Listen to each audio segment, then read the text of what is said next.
chose de bon. Alléluia. Amen. La fonction de papa, je ne vais pas dire père, parce que Jésus a dit que nous avons un seul père qui est dans les cieux qui s'appelle le Dieu Tout-Puissant. Alléluia. Et à cette bonne fête des papas, je vais parler de la famille, mais je vais parler aussi du papa. Qu'est-ce que Dieu pense du papa? Amen.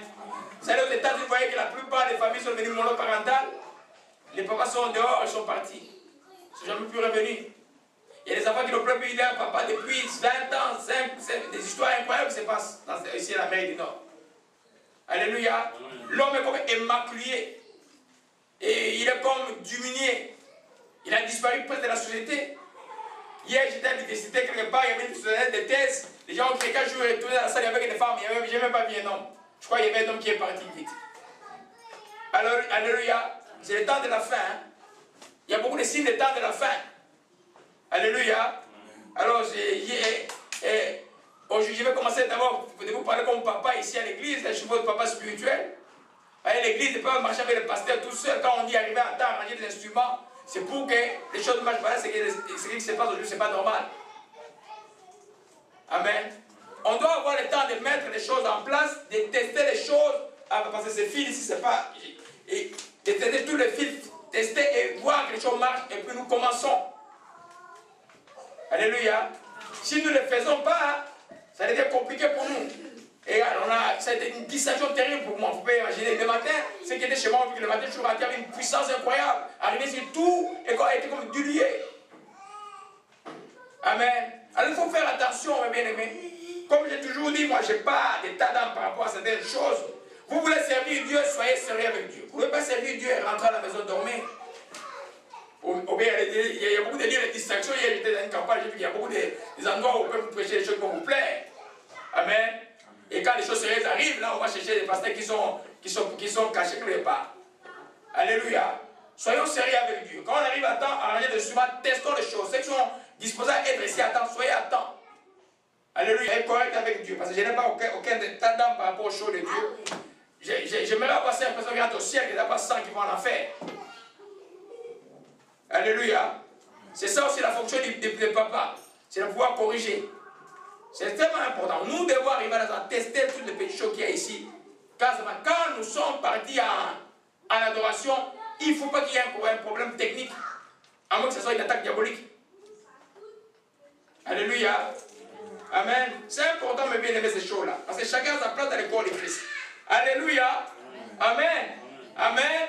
Alors, j'ai dit à tous les papas qui sont ici et les futurs papas, bonne fête. Alléluia. Amen. Bonne fête parce que vous serez des futurs papas. Bonne fête parce que vous êtes des papas.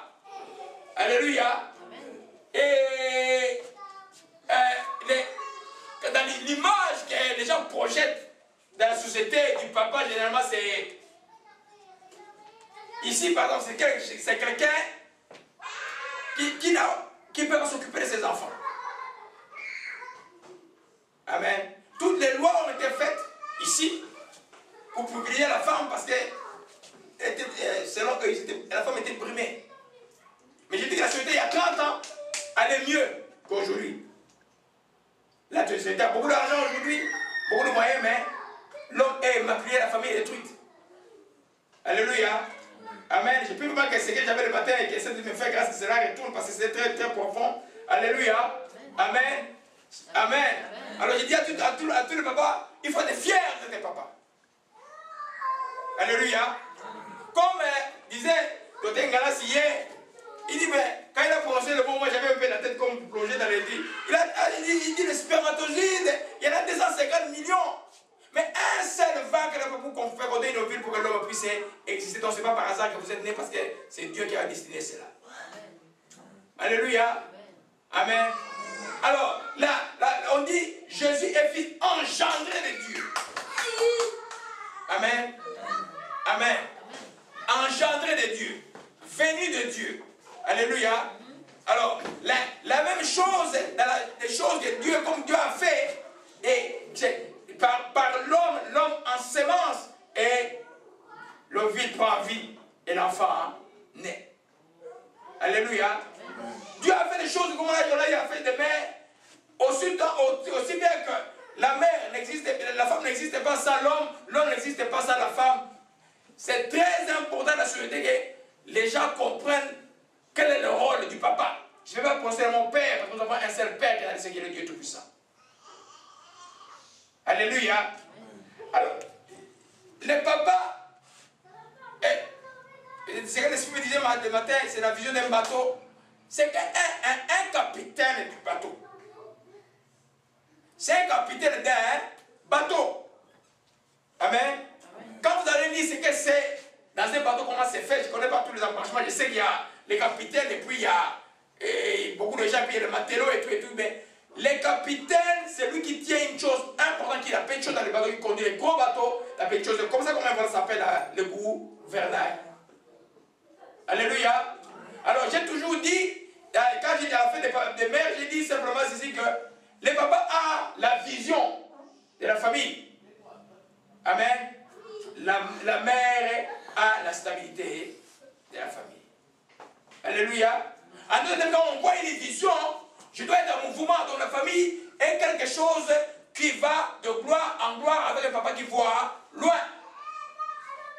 Alléluia. Amen. Vous avez eu 2, 3, 4 enfants et le papa ou la maman est venue d'abord au Seigneur et puis le papa est venu au Seigneur et puis à un moment donné, la vision grandit des enfants une à une. Elle commence à être sauvée. Je ne parle pas de venir à l'église avec papa, je parle d'être sauvé.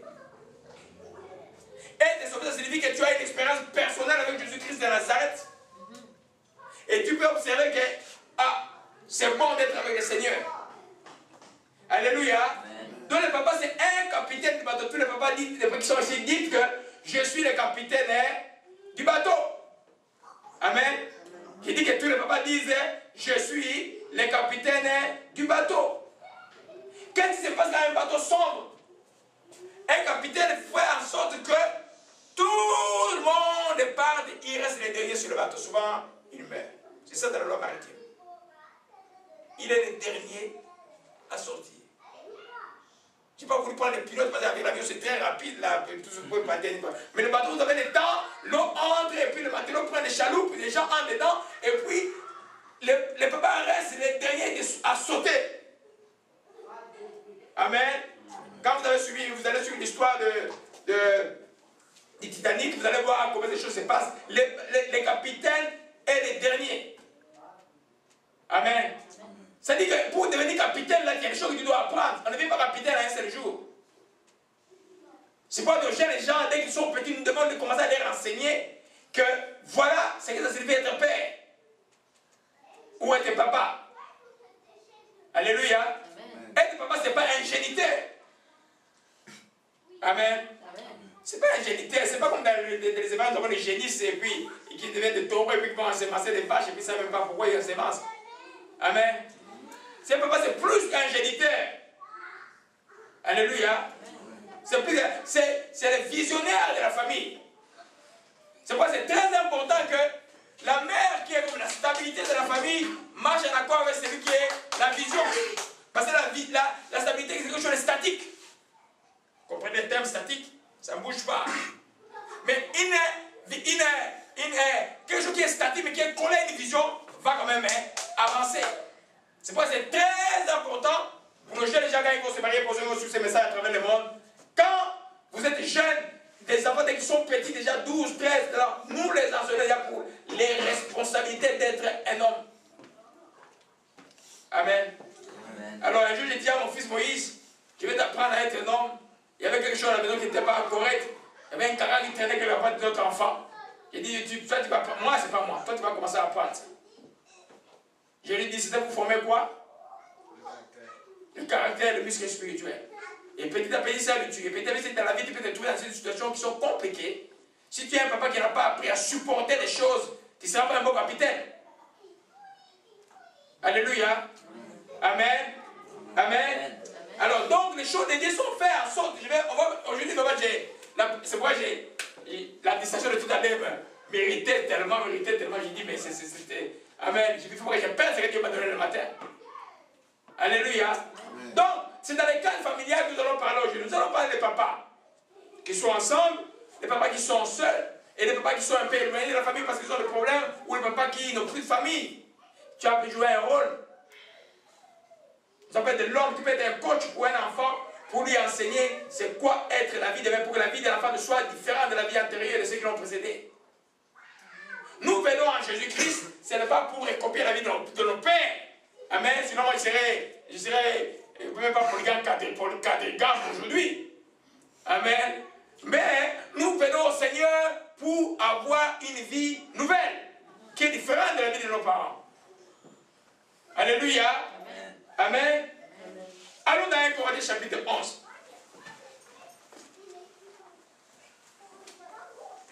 Amen. Bien aimé, venez préparer la prière parce que me faire perdre d'onction comme ça, là, c'est comme ça. Je deviens comme c'est pas bon. Amen. Nous voulons que les gens soient bénis partout là pour tout ce message à travers le monde. Alléluia. Amen.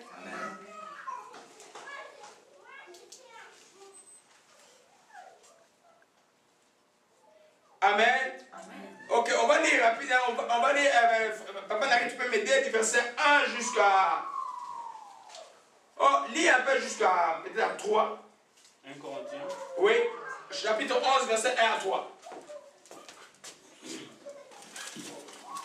1 Corinthiens, chapitre 11, verset 1 à 3. Soyez mes imitateurs comme je suis moi-même de Christ. Je vous loue de ce que vous vous souvenez de moi à tout égard et de ce que vous retenez mes instructions telles que je vous les ai données. Je veux cependant que vous sachiez que Christ est le chef de tout homme, que l'homme est le chef de la femme et que Dieu est le chef de Christ. On continue. Tout homme qui prie ou qui prophétise la tête couverte déshonore son chef.